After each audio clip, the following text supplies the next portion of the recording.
Hello friends, in today's video I'm gonna be walking through how to change GPS location on iPhone.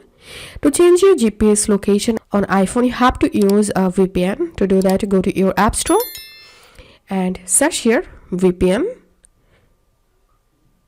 and from here you can install any VPN. I suggest to install these VPNs super unlimited proxy. So install this and tap on open.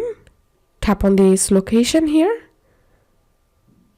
and you can select any location from this free section. So select the location where you want to connect, set your location, tap on connect, and your VPN will be connected, and that's how you will be able to change your GPS location on iPhone.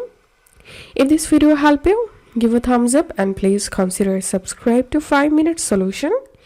Thank you for watching.